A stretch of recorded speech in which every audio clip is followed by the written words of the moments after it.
There we go. Let's get our Facebook folks in here. We did have Facebook issues on Tuesday night, Dylan, and Eric's having a lot of camera freezing issues. Is it cold up there today, Eric? What's going on? No, my camera is dying, and it's anytime I click out of StreamYard, my camera freezes up now. So it's not Oh just the no. cold. Okay. Well, we're not dying. We're here. Welcome in. It is today's Monday. Happy President's Day.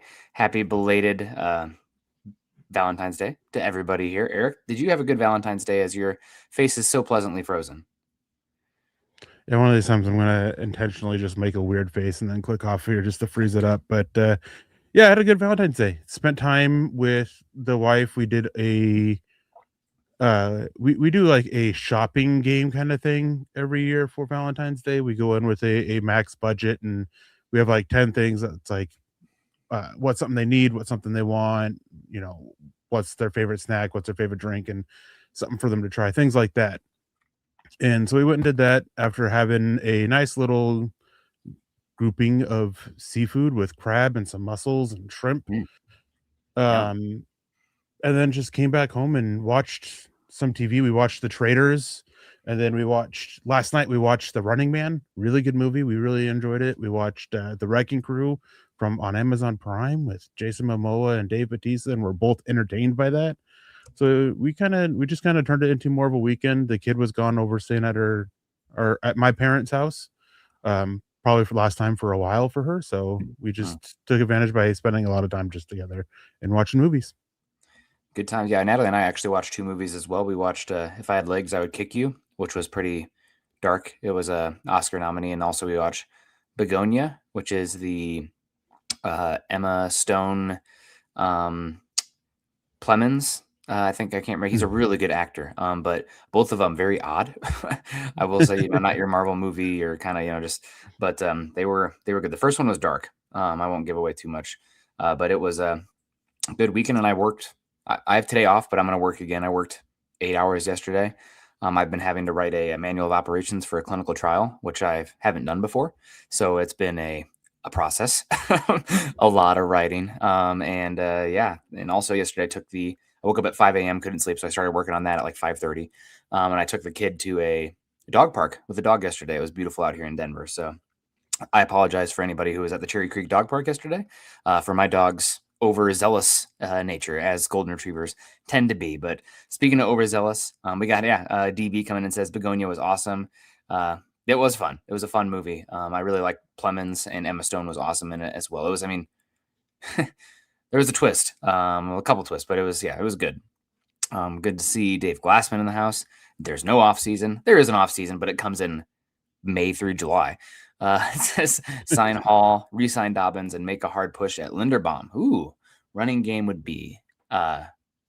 Running game it would be. What a running game it would be. My God. Okay. There, we got it. Sorry about that, Dave. Yeah, I'm the idiot, not you. More times than not, it's me. Uh, man, I would love Linderbaum, Eric, and Hall. I'm here for. I think you've mentioned that you think the Broncos would maybe be able to sign somebody like Hall and Dobbins. I have a harder time with the pitch, I guess. Like, I feel like Dobbins would hold out for maybe an opportunity elsewhere, kind of like he held out. When did he decide last year? July? Something like that? Yeah, June? he wasn't holding out to sign in June. Nobody wanted him. Yeah, yeah, yeah. Yes, that's true. But because the draft was deep. I wonder if it'll be different this year, how he looked and everything, but we'll see. Um, but I think I'm down with this plan. It would be up to Dobbins if he wants to come in and be potentially running back three for a team. Yeah, I don't. Obviously, he may try to hold out for more, and if he does, oh well. God bless him. Yep. He's been in the NFL now for 6 seasons, and he's missed games in every single season, and only one of them was due to something that wasn't injury related, Mm. with either the knee or the ankle or the foot in this case. So I'm not sure how much interest there's going to be. Yeah, he was great before it, but again, injuries take a toll, and yet another ending injury to the lower body of a running back. Man, like he's gotten a lot of chances for it, and I just I highly doubt there's going to be a team out there that's looking at him for more than running back 2, Mm-hmm. and I'm just not sure those teams would be willing to take a risk on it right now. So if I'm Denver, obviously I would try to sign him back, see what he's willing to take. I wouldn't do it for anything less than basically the minimum, maybe a little bit more, but pretty Yeah. much the minimum, just Like because the injury tack risk on with half him. $500,000 more. Yeah, Yeah. like load it in as Incentive. incentives for him. Yeah. So I it wouldn't. I wouldn't prioritize Dobbins. I would much rather go after Breece Hall or Tyler Algier or one of the bigger names in free agency, and still keep in communication with Dobbins. If he says no after you sign one of those guys, then he says no. Move on. Get somebody else to round out that room because Denver not only needs that top guy, they need a guy behind Harvey because they need to raise that floor, and they have to upgrade over McLaughlin and Tyler Bidet. Yeah, I know it hasn't been talked about too much, but like I'm open arms to the thought of Javonte Williams. Even I thought he Yeah. was pretty good with Dallas this season, and he blocks like a maniac. And he's been with the Sean Payton system for a year or two now. Would he be interested in that? I have no idea. But I wouldn't. It's not like they ended in bad terms by any means. So obviously he's behind for me.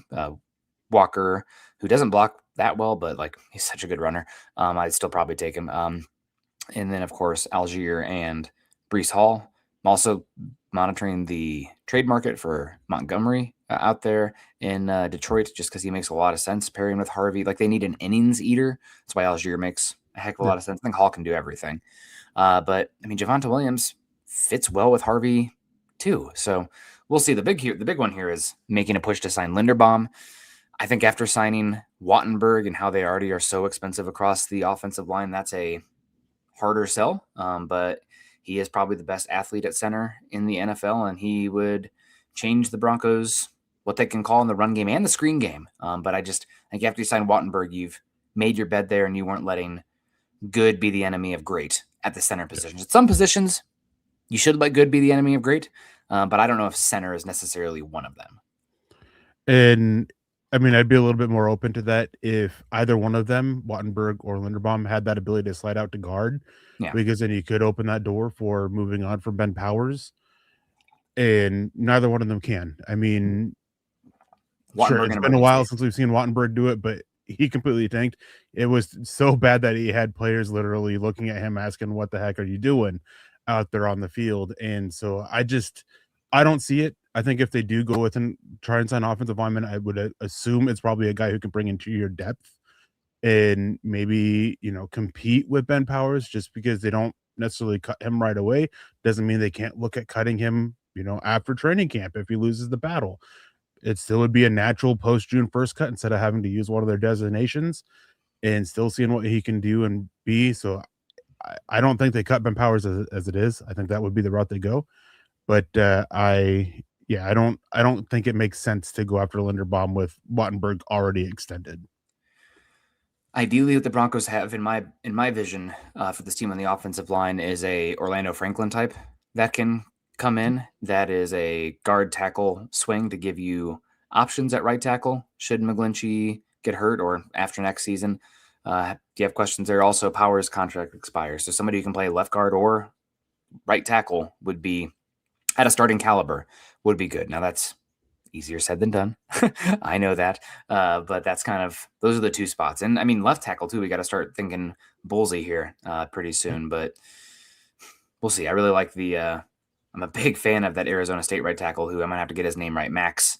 Ionacher. Yeah, Ionacher's me. All right. But I'm a pretty big fan of that athlete. But we'll see. It's Carl and I had that conversation. Like we need to start thinking about the offensive line and the tackle, but it's a hard sell round one to take a pure backup. Like at least Barron, you can get in there, 10, 15% of the snaps, 20% of the snaps in a game. You're not rotating offensive linemen. Like the 6 offensive lineman stuff was cute for a little bit, but it's really 12 personnel. Like you need a tight end blocker still, not a 6th offensive lineman more times than not. That trend started to dip down the second half of the season, Eric, if you noticed that. Michael Ronquillo, good morning, Nick and Eric. Good to see you. He says, hit those thumbs up, subscribe, and become a member of the Mount Rushmore. Join the Mile High Huddle podcast Discord too. Good to see you. Okay, Denver Luke, good morning to you. Also, good morning to Dylan in the background. I'll just put that in there for you, Denver Luke. It looks like Dylan's got a mustache almost going on here right now. I can't tell. Yep, it is the mustache. God bless you. Shiloh coming in. Good morning. Good morning. Deep Bronx. Good to see you. Ernie Mays. We got Nathan Thornberry coming in and says, what do you guys think of Keyshawn Elliott, linebacker from Arizona State? I'm going to be honest with you, Noah. I have not watched him. Maybe Eric has yet, but if you're not in the top 100, and maybe he'll end up being in the top 100, but if you're not a top 100 like consensus guy right now, I probably haven't watched you. So I don't have any thoughts on Keyshawn Elliott. He is in the top 100 for Dane Brugler. Oh, heck in yeah. his top 100 board. There you go. Pay attention. Downhill guy. Still got to see a little bit more with the coverage aspect of it, both mentally and physically. I won't be surprised at all if he tests out very well athletically at the combine. You just don't necessarily see it on tape, but he is really good with reading screens and getting out in front of them. And then, just the downhill ability of both taking on blocks and just reading through, sorting the trash and meeting the ball carrier. So if you want to talk about an Alex Singleton replacement, Keyshawn Elliott probably in the late third, early fourth right now. It's probably where the conversation that you can have. How does he compare to Trotter, who's also kind of a scraper between the tackles guy? I think that he is not as good with that downhill. Trotter coming downhill, he's just an absolute sledgehammer. He's a monster.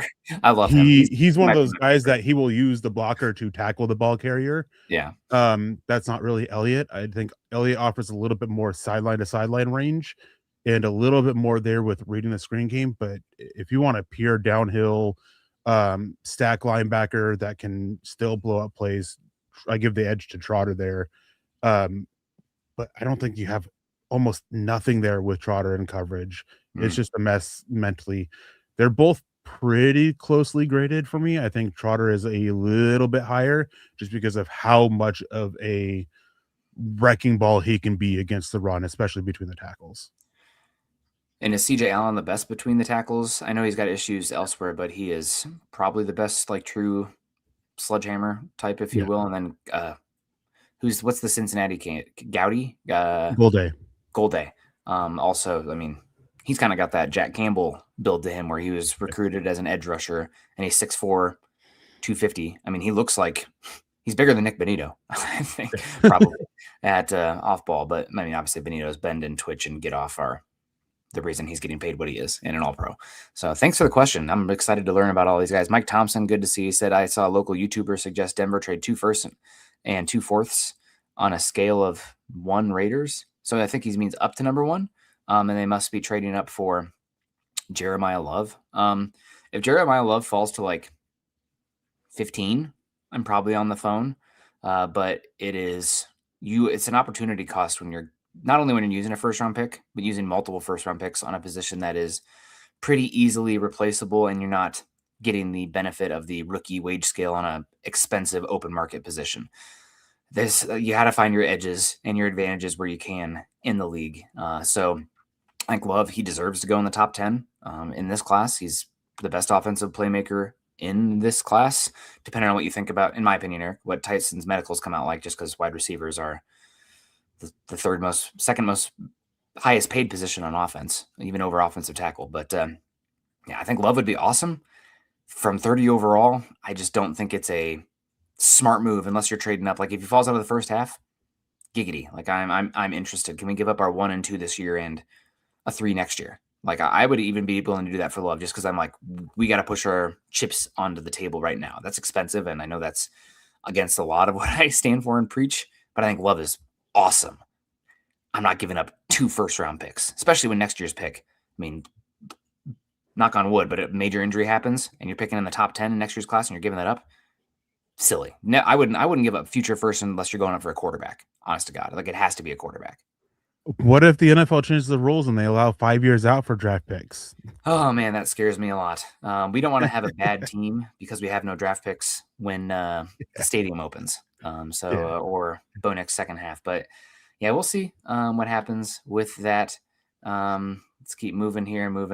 I thank you for deleting whatever that was. Garbage. Nick's PG humor never misses. I just don't want to get in trouble on here. I have a potty mouth. My poor kid. Luckily, he picked up curse words from my wife and not myself. But Keith coming in here. Good morning. Hope everybody's doing well. We got David in here too. Good morning. Oh, Shannon always great to see Shannon. She has a Bernese. Oh, my wife wants a Bernese so bad. She wants a Bernese Pyrenees. She wants the bigger the dog, the better. I want something that's probably Summit. My dog is a 70-pound golden. He's big. I'd love something that's like 40 to 50 pounds, just because then it could fit in a tent and be a little bit more, not pocket size necessarily, but like Summit's a hoss. And I can't really pick him up, or like, if we went on long hikes, that's a lot of weight on the joints. So maybe something with a little more energy, like a border collie, but they they require a lot of attention. Rob, I don't know if we said hi to Rob. Good to see you. Mr. From, he says, love getting off work and catching the best podcast on the interwebs. Oh my gosh, Mr. From. Have a good day, ladies and gentlemen. Well, thank you so much, Mr. From. We don't deserve that. That is so nice of you. Appreciate it. Coming in here. Kyle coming in says, Brees Hall, Algier. I'll get both. I don't know if both would want to sign. I don't know if Denver wants to allocate that much of their budget when you have questions about paying linebacker and wide tight end as well. And also future contracts coming up. Marvin Mims. We'll see what happens with guard. You got Riley Moss and Jaquan McMillan. So it's a lot of turnover coming up here. You don't want to probably spend that much resources. In my opinion, coming back to that running back stuff, Eric, even though it's not the best class, you're probably looking at paying a top guy. This would be my opinion. Depending on Dobbins, you're probably looking at paying a top guy and then drafting somebody rounds 3 through 5. That like raises the floor of that third position. I know that's not necessarily the class for it, but I feel like the process there lines up better than paying somebody else. And you're talking like unless you can bring in like a Samaje Perine type, like that, somebody who's really role specific, but brings a little bit more than McLaughlin. Yeah, and I hope you mean round 4 or 5, because man, right now I don't have any running back worth a third round pick or a second. There's some love for the guy from Arkansas in that area, and if Price fell to that area, I know they fumble it, but like round 3, I'm at least sniffing. Unless you think they're gone before then. Not for you, for either of them. Not for either of them. Man, okay. I'm not as high on Price out of Notre Dame as a lot of other people are. I think there's a lot of issues as a runner, and then you add in, fumble rate. It's a big thing. Obviously, not the biggest predictor of NFL success, but there is a link to ball security, and he's a guy who for his career, it's not terrible. It's right. It's 1 every 69, and then if you just limit it to this last year where he was averaging less than 10 touches on offense, it was like 39, so significantly worse. But I have more concerns than just that. And then Mike Washington Jr., man, I don't know. I don't see a lot of that burst there. He just seems to be a pure power guy that's only going to get you, 3 to 6 yards per carry. Watching him at the Senior Bowl, I went back and watched a lot of his tape, and when he even gets out in space, he just doesn't have that ability to just really break off bigger runs. And I think there are a little bit other options out there, and for that limitation, I wouldn't take him before I wouldn't take him in the top 100, maybe just outside of it, but that would be, even for me, that would be a little bit of reaching for it, just for something. And I think there's other guys that can bring that power element that have a little bit more and a little bit less concerns with the ball security than Washington Jr. out of Arkansas. Big athlete. We'll see. I mean, Lord knows. Athleticism isn't there on tape. Yeah, it's not there on tape. Yeah. I thought he was one of the more explosive breakaway yard runners in college football this season, but that could be a lot of scheme as well. So, I mean, there's a difference between what the numbers say and what the output says. I mean, honestly, can you find a Ramondre Stevenson type who's just, all around solid and can be an innings eater? I mean, that's why you mentioned it, and I've been banging the drum for almost years. I mean, since he was in the draft, but Tyler Algier would be a good fit. Is he overly dynamic? No. Like, does he have the breakaway speed? Not necessarily, but man, he's a hammer. And that still leaves you plenty of room for whatever Harvey can become. So we'll see. But enough time about the running back spot. We'll get to Shiloh here real quick. Shout out to Shiloh out there in Minnesota. You picked 2 tight ends in your last mock. What would be the ideal pairing from this class if you drafted 2, Eric? Yeah, I ended up taking Sam Roush and the Texas A&M kid, I think is name I'm not even going to try to pronounce. I'll absolutely butcher it. But I did that because of the blocking. It was just specifically focused on improving the blocking from the tight end position. But ideally, I'm getting somebody who offers up one of them a blocker. You still need that, still desperately need it. And then I look for somebody that's a little bit more well rounded.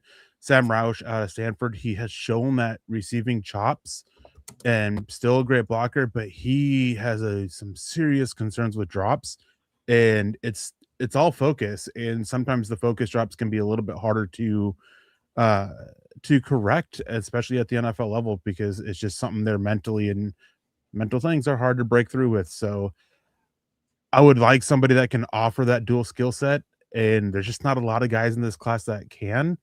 So honestly, ideal pairing would be those two and try to correct the drop issues that you have with Sam Roush and get him to be your all-around tight end, with the Texas A&M kid being, who's not a bad receiver by any means, actually a very capable receiver, and using him more of that primary blocker from the position. I want him to block. They need to be freaking blockers. His medicals will probably have him drop, but the tape, I think the size and the movement skill of Eli Raridon. I mean, he's stiff, but he's 6'8", 6'7", Eric. No jokes. That's just legitimate. And then also, I think Oscar Delp, just a big athlete who can dig some guys out. So I need two-way players. I don't need like super specific niches filled for my tight ends. I need you to be able to create angles and block. Sadiq would be good. 30th overall, I think that's fine. I was talking with Ryan Koenigsberg because I know that he was having a debate about the tight end spot, and he's like, I just don't think he's like a special player. I'm like, you're not probably getting a special player at 30 overall in this class, but he does make you significantly more multiple. I think he's got a little bit of that Noah Fant where it's like sprinting or nothing. He's like the AB button. There's not like that pacing, if you will, with some of his routes and movement skills, but he's long enough. He's a big athlete, and he can do some stuff after the catch, and he can make some athletic plays. So no doubt he makes you more multiple. I'm definitely here for him at 30. Speaking of which, Eric, I'm going to move forward here with I got a round table or a roundup of a lot of the top mockers here in the NFL. And first, we got Caleb Banks Jr. from Mel Kiper Jr. So Broncos, these are all the mock drafts from like many of the prominent people out there.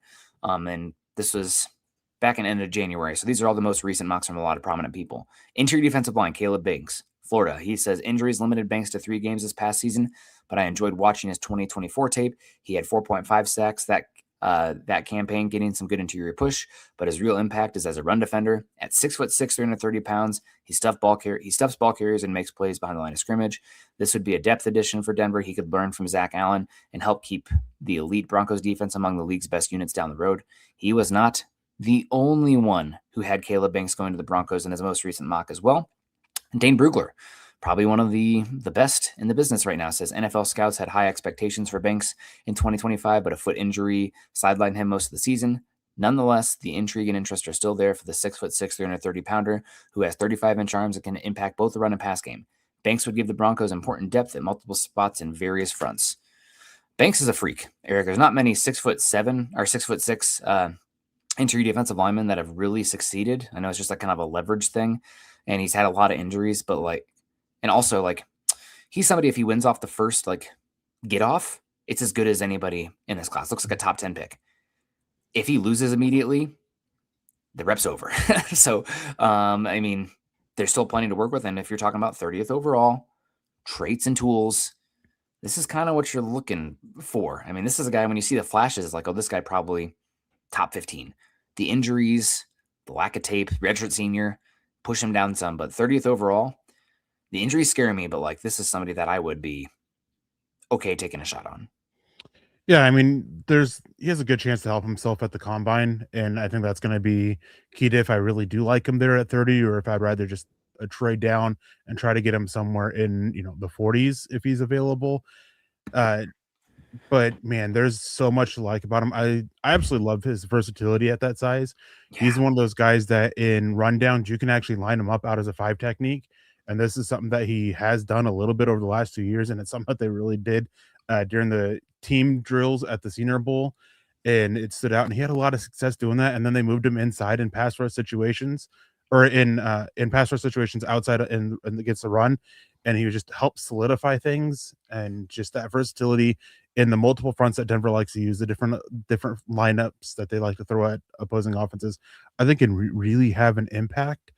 My question is, and I'm going to say this, just because of one thing, it doesn't mean another. And so they have Uwazurike, who kind of does that. He plays inside and then can move and then moves outside in certain situations, especially when they are really focusing on stopping the run. And they'll put him out there in that kind of that 4-eye 5 technique. Uh, but Caleb Banks is significantly better than Uwazurike, so that shouldn't preclude you from doing that. 1 year It's left of just contract too for Uwazurike. yeah, 1 year left. and that's just kind of going to what I'm saying with what they can do with Banks and how much he can help by significantly upgrading that kind of role that they have for it. And then, after this year, you can move on from DJ Jones after signing to an extension last year, and he can, open up the door a little bit there. You have Malcolm Roach, who also after this year with the way his contract is structured. So they have a lot of options with the contract for it. I'm just not sold on him at 30 yet, but talk to me 2 weeks from now after we're done with the combine and we get a better look on that and get a better idea about the medicals. And given how important the interior pass rush spot is and being deep on the defensive line, where this class is at, I think a good combine, even more so, Eric, the medicals, what happens there versus the on the field drills. I mean, he might work his way up into the top 15, top 10, just because that's the flashes are as good as any pass rusher in this class. I think there's maybe one, if you go back to the 2024 tape, is higher, and we're going to talk about him right now. Another really prominent mocker in this space, another interior defensive lineman, Eric. You have Daniel Jeremiah having the Broncos select interior defensive lineman Peter Woods, who many thought was a top 5, top 10 player coming into the season, and had a really up and down year, just as Clemson just kind of is now that they don't have a lottery pick at quarterback. They haven't been very good. They're actually going to send an offensive lineman to the NFL, though, Eric. So look out. Congrats, Dabo. It's been almost the entire time he's been there. I can't even think of a good offensive lineman from Clemson. But he writes, folks around the league are split on Peter Wood's evaluation. Some don't view him as a first-round pick, but he has a quickness to add to the league's best pass rush group as an inside rusher. Yeah, I mean, the production, especially as like a 19, 20-year-old, you have to pay attention to that. I would be curious what was going on this season. But he's one as well where it's like, would I rather have, if all things are equal, would I rather have a wide receiver? Yes. But if it's not, can I take advantage of the talent on the defensive line in this class? You betcha. And Peter Woods is one I haven't expected really to be available for the Broncos, and I don't know if he will be still, because that early profile as a pass rusher is really good. But man, if he's there at 30, that's a well worth calculated selection investment, in my opinion. But there's obviously, you got to figure out what was going on this season with him. Yeah, I'm not there with you. Okay. Yeah, I thought he's a guy that I would. Yeah, he's a guy that I would be. Look, he's another one. Same thing with Banks right now. Slight move down in the second round, or even a move up in that second round to go get him. He is a guy that either he wins right away or he loses the rep. Like there's no in between for him. There's so many issues to his game at this point that led to the issues last year. Inability to chain moves together, didn't show a whole lot of moves in his arsenal in the first place, and just the overall techniques, like there's just a lot there, and it ended up raising some concerns for him that he's going to have to address at the combine. Like when talking about the combine, which is a week from tomorrow is when it starts off, one of the important things that we don't get insight into is the interviews. And I think interviews are going to be very important for him, as well as, on the field and everything. So I have way too many questions with Peter Woods at this point to be comfortable taking him in the top 40 right now. I think he ended up barely inside the top 40, but that's more so because of how bad this class is. And so, I mean, that route, obviously you can have a conversation at 30, but I would rather try to trade down and supplement the value a little bit by adding an extra pick or two before going and getting him.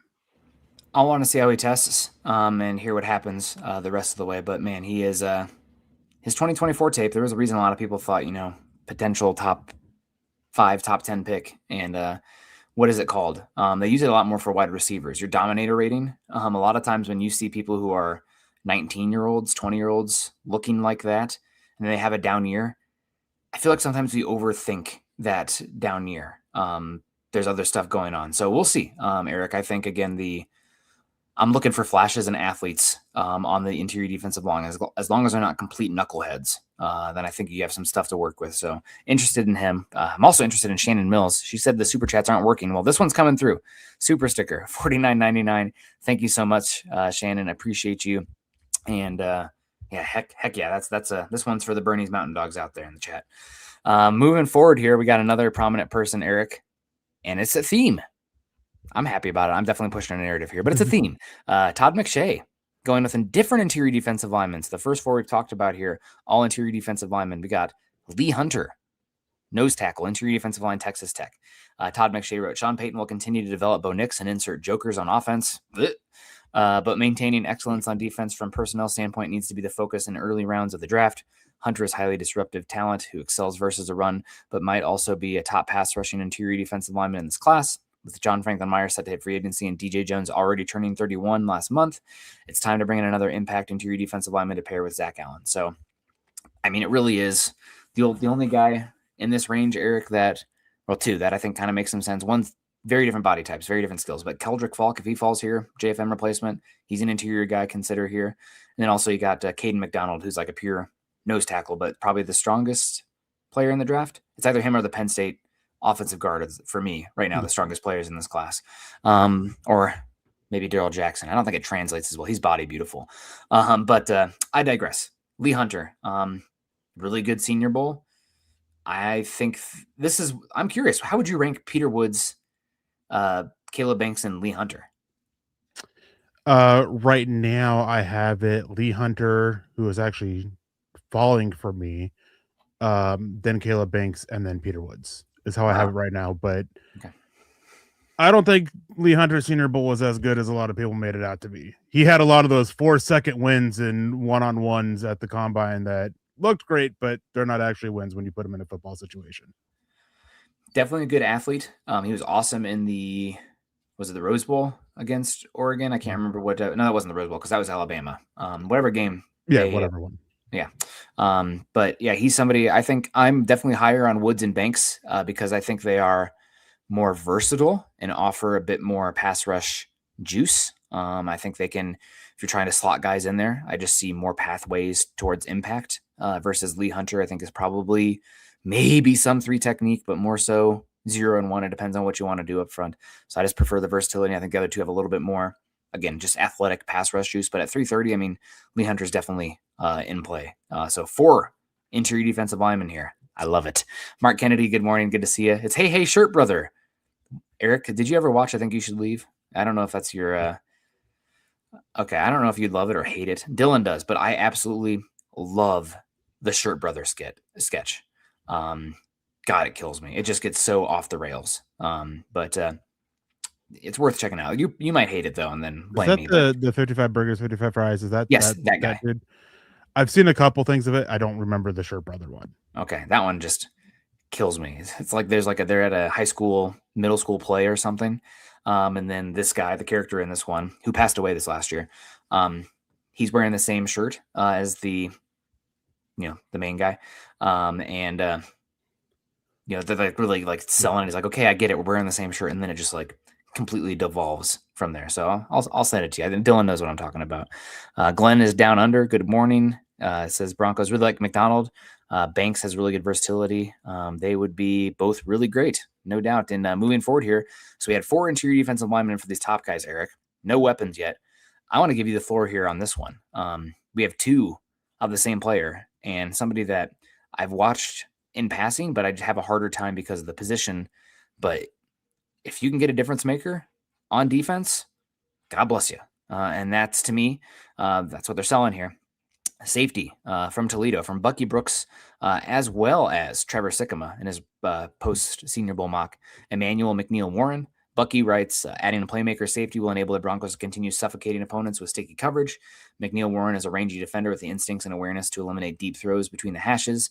And then Sycamore writes, safety isn't a huge need for the Broncos, but if they're taking the best player available approach, McNeil Warren is on the board. I could see them being very interested.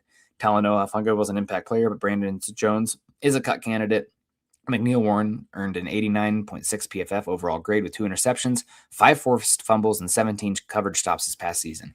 I know you like him a lot. I have a harder time with safety in general, but again, you're talking 30 overall in a down class. If he ends up being a 3-time Pro Bowler over his first 2 contracts, that's a win, baby. So I'm not getting my inner Austin Powers on that one, but McNeil Warren. Yeah, so Friday night, Lance and I did a mock draft, and Lance was actually the one when we got on the board. He actually really talked up McNeil Warren. Ended up not going that way. We ended up going with Monroe Freeling. But I'm a big fan of McNeil Warren. I think that if you're not drafting him to be a starter, I think Broncos country may actually march on Dove Valley, going after George Payton for getting depth defensive backs in back-to-back years. But I really like McNeil Warren, and I kind of touched on a thing with Ben Powers in the offensive line of getting somebody and keeping him around and then moving on from him later. You can do that here with Brandon Jones. Doesn't matter pre-June 1st, post-June 1st, the cut to cost is the same as it is no matter what. Same amount of dead money. He is one of those guys that very much is a cut candidate. You keep him around, see what he can do with him. We're also coming back from the injury. And if you take McNeil Warren and he clearly beats out Brandon Jones, then you just move on from Brandon Jones later and you let them have that open competition. But I'm a big fan of McNeil Warren. He just flies around. He's almost always near the ball. He's just one of those guys that you watch and you can just see all the traits to be a great safety just oozing. There are some hiccups. You got to work on him with the downhill reads a little bit against the run and the pursuit angles. He can kind of be off a little bit. But he is so much fun to watch in that Toledo secondary.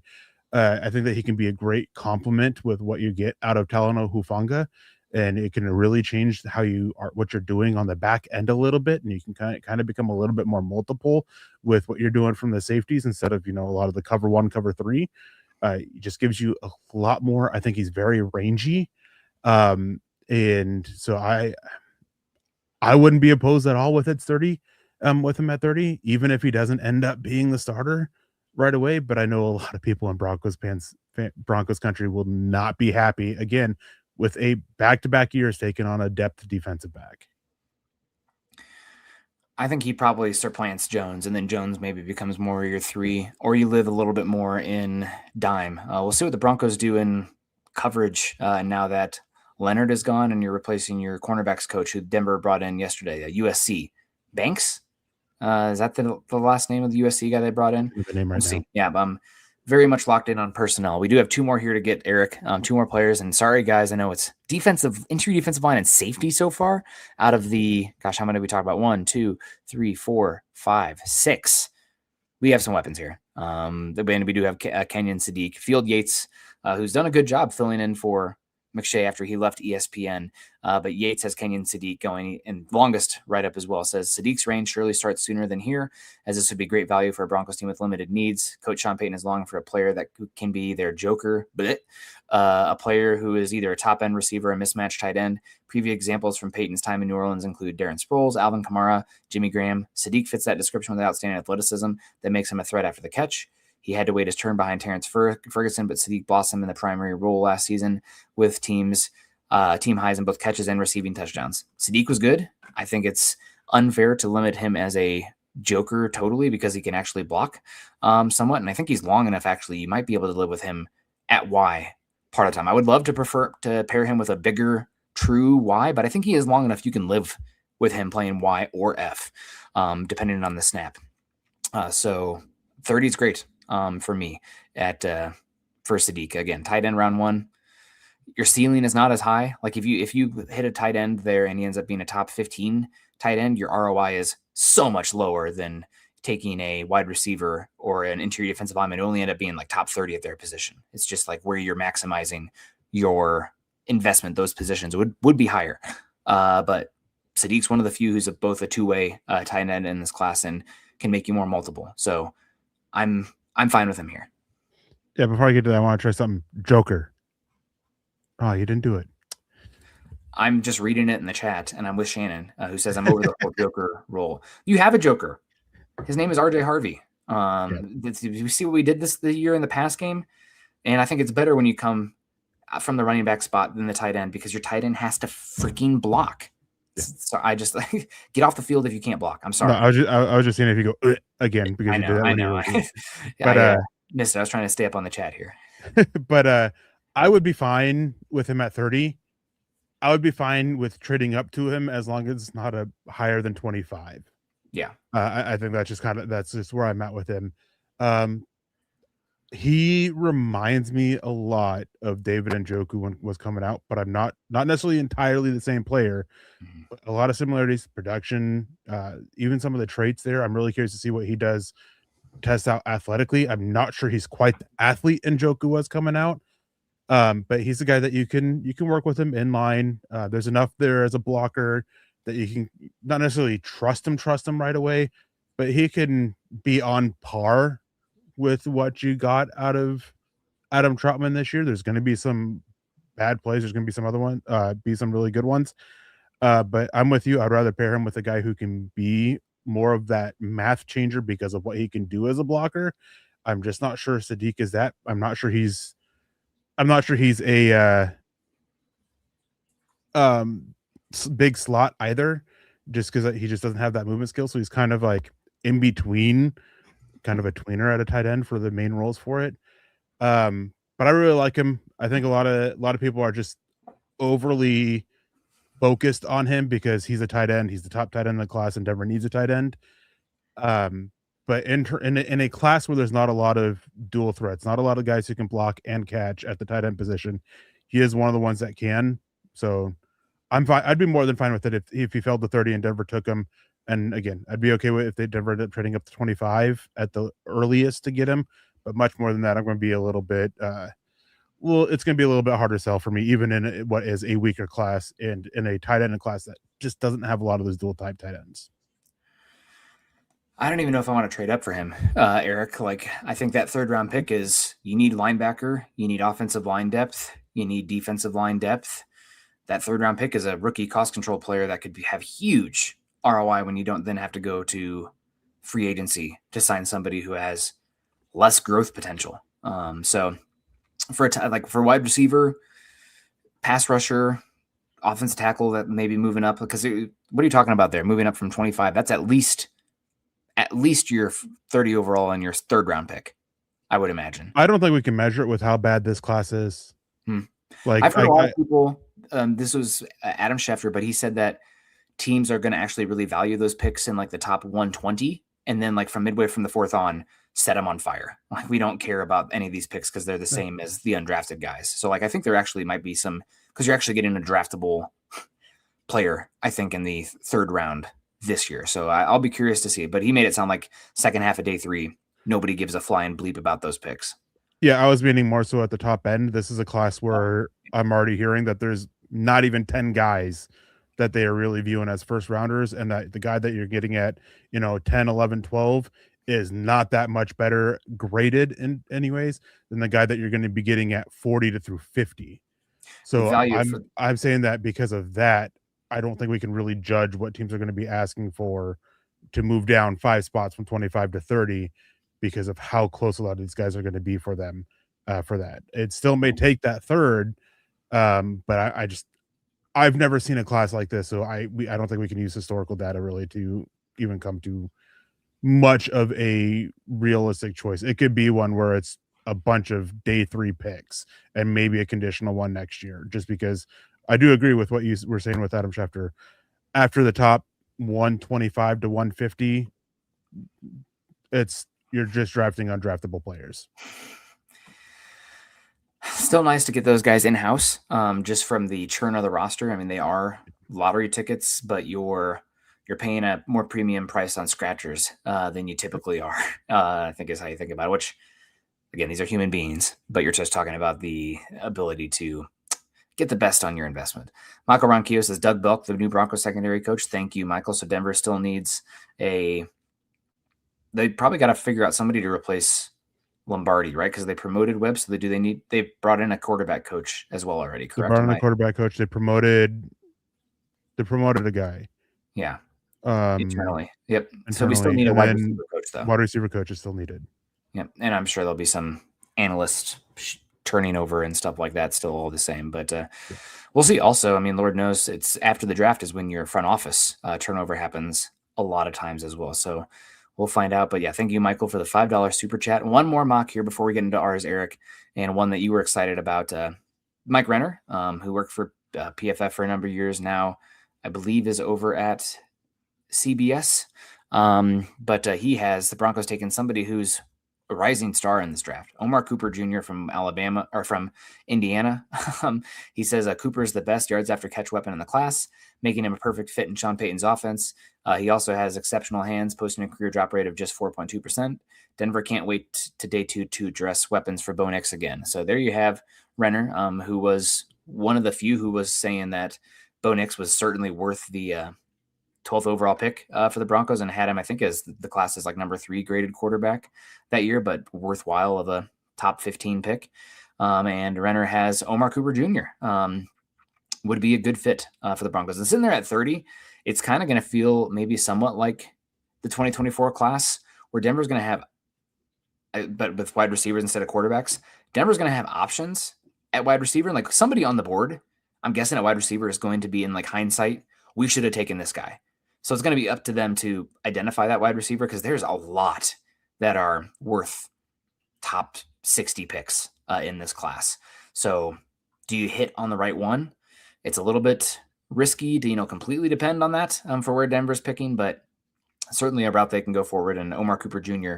makes a lot of sense. And one more thing here, Eric, as I'm rambling, I know the Broncos, I think I'll shout out to Nate Tice for this, but he was talking about the Broncos in the offseason. And, we always talk about these over expectation statistics. I think the Broncos were bottom 5 in the NFL in yards after catch over expectation this season, which not good for how many screens they utilize. And even Harvey having some flashes, just you got nothing from your wide receivers and tight ends in yards after catch.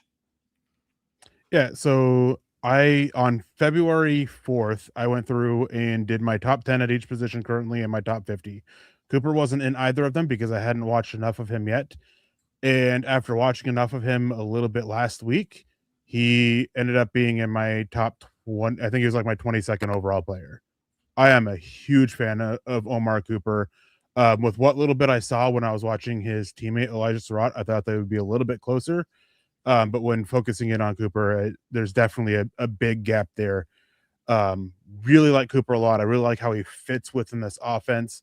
Not just with what he can do after the catch, but with just the versatility that he brings, both with his route tree and where you can line him up and where you can win. If he's there at 30 and he's the pick, I'm more than fine with it. I think that at this point for me, obviously still months until the draft, a lot can still change. For me right now, he has a grade that is more than worth that 30th overall pick. So big fan of him. One of the things I did over this weekend too is I've been working on production scores with focusing that's weighted towards those, college statistics and metrics that can lean towards or point to a little bit more NFL success. And he is, for wide receivers, he is in the top 10, and he's the only one that's being viewed as a top, as top 50 pick right now by a lot of people that is in even the top 10.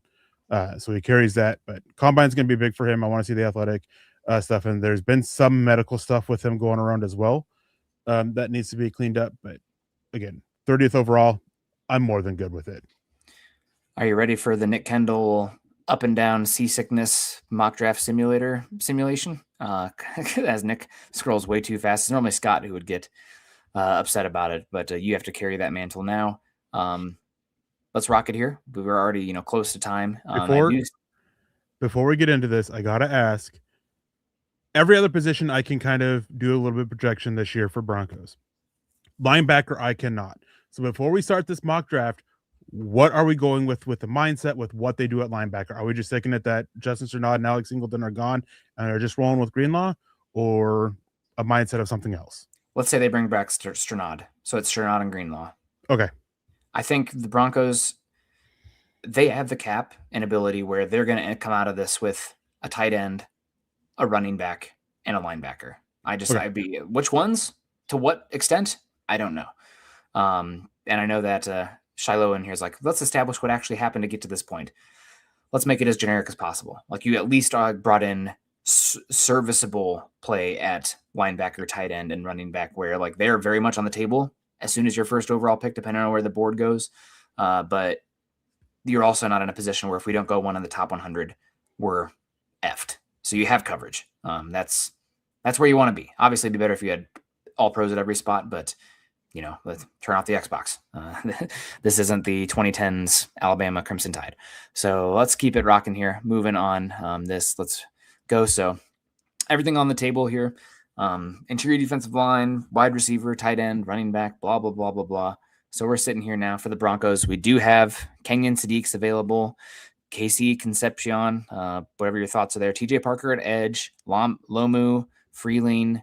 You got Cease. You got Akeem Messidor, who's an interesting pick for the Broncos. No doubt. You also have Emmanuel McNeil-Warren, who we've talked about, Eric. Dylan Feynman, I think he's a little bit more in the box versatile type compared to Emmanuel McNeil-Warren. There's Omar Cooper Jr. too, as well. And then you start to really drop down. There's Max. Also, he's definitely in play here for me. My thought is Kenyon Sadiq, though. Just to, this might be the first mock simulator we've done, Eric. I don't even remember. But give the people what they want. And I'm here for Sadiq on this one. But if you have a different way, I'm totally happy with it. Yeah, I mean, I think there's definitely a conversation to have with Ian Ocker with what's coming with offensive tackle. I think he's a guy that coming out of the combine, we're probably talking about him not even being there at 30. I think so, just because he is rapidly rising. I wouldn't be surprised if we can already have that conversation now after what he did at the Senior Bowl, where he was advised not to play in the game because of how well he did near the week, and he wanted to play in the game anyways, and he did really well in the game. Speaking to his love of football. So I think there's a conversation there that you can have with Ian Ocker. I know that when I did the mock on Friday, we didn't get down to it because we just kind of focused on those top guys available. Honestly, if we want to go with what I kind of a little bit into what I think is going to happen with the draft, I don't think Ian Ocker is going to be there. I think there's a better chance for Sadiq to be there. I would go Sadiq in that situation with what else is going on the board, and I'm not having a conversation about Concepcion. Not at 30. Not at 30. I know some people really like him. Monroe Freeling, also you talked about. Do you expect Max to go before Freeling? Freeling is one thing Freeling has is that he is, I think, more day one ready because he is so massive. Like the size plays no matter what, and you kind of can figure out some of the technique. Ian Ocker has a little bit more work to do there, but the upside is much higher. So I think for either of them would make a lot of sense. I think it's also going to be dependent on where you're at as a team and where you're at with what you're doing offensively. Yeah. I think Ian Ocker is not necessarily more scheme versatile, but I think where he fits is used a little bit more in the NFL. And I think Freeling, scheme versatile guy, I just think that he just does a little bit better in schemes that aren't as widespread in the NFL right now. Mm-hmm. There's only a handful of teams that's their primary stuff in the running game. So I think they're very close, and I think the combine is going to really determine who goes ahead of both. I think there's a good chance that both of them are gone in the top 25, though. I think I think right now, though, I do think Ian Ocker goes a little bit more because you said you have Freeling as the day one starter. Everything I've heard is that everybody trusts Ian Ocker to be a day one starter over a lot of the other tackles that we're talking about in the same range, which I don't know for sure, but I'm assuming it includes Freeling because he is in that range. Yeah. I just know a lot of times, general rule of thumb, size translates quicker. We kind of saw it with Garrett Bowles as well. He's not overwhelming. The frame is the frame a lot of times. So I'm leaning Kenyon Sadiq here. Is that fine? We should keep it moving. Yeah. Is that where we did want to go? Okay. So we're getting a true two-way tight end here. The name that I've heard tossed out, Eric, from some people I've talked with as well, not as a prospect, but as an NFL player. We'll see if he's the same kind of athlete, but Vernon Davis for Sadiq, because like you can run the Y, you can do the dump off stuff. You're not really getting the fluidity as a route runner necessarily, and not always the detached slot receiver zone feel that you get from some of the top tight ends, but he will be useful, no doubt. I've also heard, who is the big tight end we let Walker back in the day, Dion, or who is the one that played for Tennessee as well? A little shorter, but long and a good blocker. Delaney Walker? I think so. Yeah, that was another one. Like worse, like you want more than that if you're taking a tight end at 30, but some of the usage rule for those guys. But yeah, moving forward here, we're on the clock here. We have LT Overton, very interesting fit for 3-4 defensive end. Eric, I know what your thoughts are there. Bernard, I'm not a big Bernard fan. I'm sorry. I know he's solid, but Derek Moore, Josiah Trotter, linebacker is interesting. We have some breaking news here, somewhat Bronco related. Bradley Chubb was released by the Miami Dolphins. Oh, not at all surprising if you've been following anything that's going on with the Miami Dolphins, especially with their salary cap space. It's been expected, but we just finally got confirmation that he's been released. Well, good for him. He's made a lot of money, and we'll see what's next for him in the league. But I'm looking at the board right now here, Eric. The ones who stand out for me are LT Overton, Josiah Trotter. We talked about him earlier. I know you got some concerns about coverage. Max Clare. I like Max Clare more than Endries. We might disagree on that. I think Clare's a better athlete personally. And then the one who really stands out, I think it's a bug in the board here, but Chris Brazel. I know he's a Tennessee Josh Heupel wide receiver, but I think he's different. I actually think he's got some fluidity. And I think he's honestly, after the combine, he's going to be somebody we're going to need to talk about for the Broncos at 30 even. I think he's definitely somebody I think is going to be a top 50 caliber player in this class. So if you have any thoughts. Yeah, I'm not as high on Brazel with him, the top 50 stuff, but here I wouldn't be too minded too much. But I want to go back to what I asked you about linebacker with what they do. I think with bringing Greenlaw back, who's not necessarily a true downhill thumper. He's not that sledgehammer. He's not really a stack linebacker. He's a guy that can sort through the trash and make plays against the run. And then you have Justin Strnad, where he has some of those concerns against the run. I wouldn't mind going Trotter, and the concerns against the in coverage. Understandable. I understand that a lot of Broncos country doesn't want that, especially after seeing what they got out of Alex Singleton. But Denver's accustomed to covering for coverage issues there. I wouldn't mind going Trotter either. I do also like Claire a little bit more than Endries as well. I'm with you there. But I think that we can have a conversation about how long Jonathan Cooper and his tenure is going to be with the Broncos. Oh, wow. I think we should be talking about Derek Moore here. I'm for it. Somebody's got to be kicked out then, because Q Robinson needs Jonathan Cooper. Cooper's gone. You're trading Cooper? I'm trading Cooper. Okay. We're going to put this one out there and people are going to be like, what the hell are you doing? But I thought Moore was great too. And I'm here for the positions of value. So chat's not going to be happy with that one. But God bless. Also, I wanted to mention this real quick. We talk about this draft class being bad. One of the best groups in this is the edge room. I've heard a lot of stuff about guys that are going to be drafted in that late second and early third, that those are going to be guys that are going to be have grades of early second round picks. Derek Moore's a guy that could possibly fall just due to the depth of the class and how deep it is at edge. Derek Moore, man, he is a absolute monster coming downhill. And I'm a big fan of it. Jonathan Cooper, he absolutely fell off after week 10.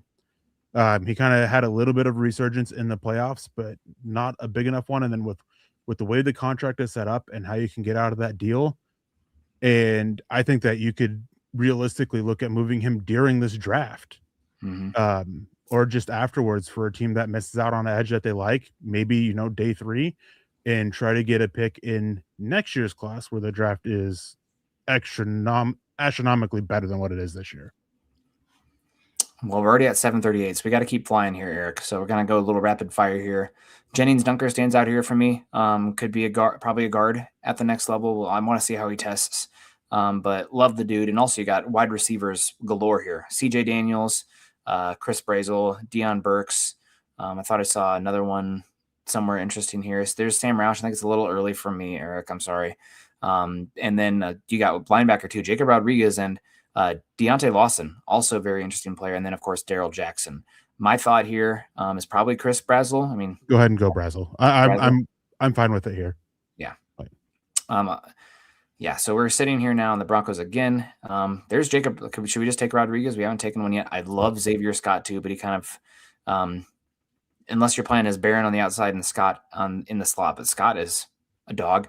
Like Brian Parker, a good bit too. York is a pretty good linebacker, but I think we give the people what they want here and get one of their favorites in Jacob Rodriguez. You're probably gonna override me with this. I'm not a Rodriguez fan. He's fine. Round 4. This is the Josie Jewell conversation. Josie Jewell had a little bit more length than Rodriguez, and missed tackles weren't as big of an issue. Yeah. Rodriguez is 23rd in missed tackle rate of college linebackers last year that played. I can't remember what the snap count was. And he only 4 guys ahead of him are draftable. The lack of length shows as a tackler. He brings a lot of force into his tackles, but he just doesn't wrap up cleanly. Shows up as a lot in coverage as well. I'm not a Rodriguez fan. Well, I'm going to override you on this one just because we're running out of time, and I see people on the chat wanting him as well, and I know Shiloh wants him, so I'm open-minded to it for if it wasn't already 7:39. We'd have a little bit more of a conversation. He doesn't have. I don't see the football IQ to make up for the lack of length. Okay, well, we got some offensive linemen here now. We got J.C. Davis, Jalen Farmer as well. This would be a good spot. We're in the 4th round. This would be a good spot to invest in the offensive line. There's your Elliott guy, though. We just took a linebacker. Maybe that'd have been the move, Eric. And we haven't. You could pair Joe Royer as well. Would be interesting. I wouldn't be against taking another tight end and Eli Raridan. But this really feels like just looking at the board here. Ooh, Bo Stevens at guard too. This feels like a good offensive line spot. Yeah, the Notre Dame Billy Schroth. I think I wouldn't mind that. Can you just go over to tight ends real quick? We did take Sadiq, but we got Cuevas, Borkerker. Yeah, but I mean, if you want a blocker, then you can look at the guy near the top,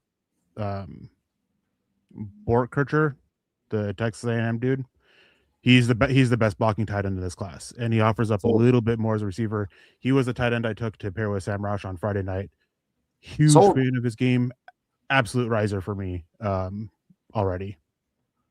Okay, we're on the board here with the Broncos. Ted Hurst makes some sense here. Really good. I think this is probably low, but could be somebody who's a Billy Schroff. And then you got. Let's just go. Yeah, we gotta fly. I hear the kid downstairs, and shout out to my wife for helping him out here. So we're flying here now. Mock drafts are about just different situations. It's boring if we take the same guys every single time. So we're rocking and rolling here. We didn't. One thing that pisses me off, Eric, is we did not take a singular offensive lineman, did we? No, we just took Schroff. Excuse me. You want to take? Okay, so I'm going to give you a couple options here. We do have Riley, which I think everybody's going to want this one. I think we took him maybe before I took him with one with Scott. Bocher down here, I think he's worthwhile, but also 7th round pick, quarterback's on the table here, like just because your ROI could be so high. Can you go to defensive line? I have Bocher more than Rodriguez, but I just want to see the defensive line here. I like Landon Robinson. I think Landon Robinson. He's a small, athletic dude. Keyshawn Silver, nose tackle. Gary Smith. That's the guy that I would think is probably going to go top 200. Big interior run defender. So, yeah, I mean, there's a lot of ways that we can go. None of the defensive linemen really stood out outside of Gary Smith. We already took more. A lot of quarterbacks. There's a lot of options there. Jam Miller out of Alabama. He's probably a top 150 pick. That's just. Have we taken a running back yet? No, we haven't taken a running back yet. What about Noah Whittington down this far? I mean, just bringing in the room. I mean, this is. I mean, he and Jam Miller, they're both down this far because Pro Football Focus hasn't caught up with their rankings of players. Scott loves Adam Randall, I think. Man, he's a big power dude, but not much else. Not a lot of explosion there. I like Jam Miller a little bit more than Noah Whittington, but they're Let's do both it. pretty closely graded to me. Oh, we got another one here. Let's just take Luke Altmaier. Luke Altmaier, that's a Sean Payton type quarterback. We got another 7. How many 7ths do the Broncos have? Yeah, they're projected to get 2 compensatory picks. We're gonna take Riley. Let's take Riley. Ooh, we earned a new award. Woo. All right, well, we went way over, guys. So leave a super chat, like, thumbs up, all that stuff. The one they didn't like, they wanted us to go get a 3-4 defensive end instead of Derek Moore. We'll see the value at the end of the day. But yeah, there you go. We Chris, probably the best value pick was Brazel, that high. But overall, I think a solid pick. And we also get a pair of Pat Bryant with his college quarterback and Luke Altmaier, who apparently has been pretty beloved in his interviews. People like the mental makeup. So we'll see. Any thoughts though? We're getting on out of here. It's a fun mock. It is already 15 minutes over, so we do need to move. But overall, pretty good. I mean, it stinks to have 3 7-round picks in this class, but you're talking about the undrafted guys. Man, they hated that Billy for taking the top guy on the board, giving us an F for that guy. What's going on? Yeah, Luke Altmaier. He's going to make a very good coach, if not great coach, one day. And if he decides to pursue that, but outside of Jacob Rodriguez, I'm more than fine with this. I will convert you all on Jacob Rodriguez. Maybe we should have taken not as good as advertised. Maybe we should have taken the Arizona State guy, but is what it is. The real one that people are gonna be like, "What the hell is Derek Moore here?" So I'm gonna put this up on Twitter and I'm gonna tag you and give you all the smoke. And I will mute notifications. You just have me muted. Better than blocked, I guess, compared to some people. But appreciate everyone. A lot of fun. As always, happy Mock Draft Monday. Shannon Mills coming in. Michael Ronquillo as well. Make sure you guys are following Eric and I. Eric is at Eric Trickle. I'm at Nick Kendall, MHH. Dylan's at Dylan Von Arks, MHH. We're also over at Mile High Huddle. Facebook.com/Mile High Huddle and Facebook.com/Mile High Huddle Pod.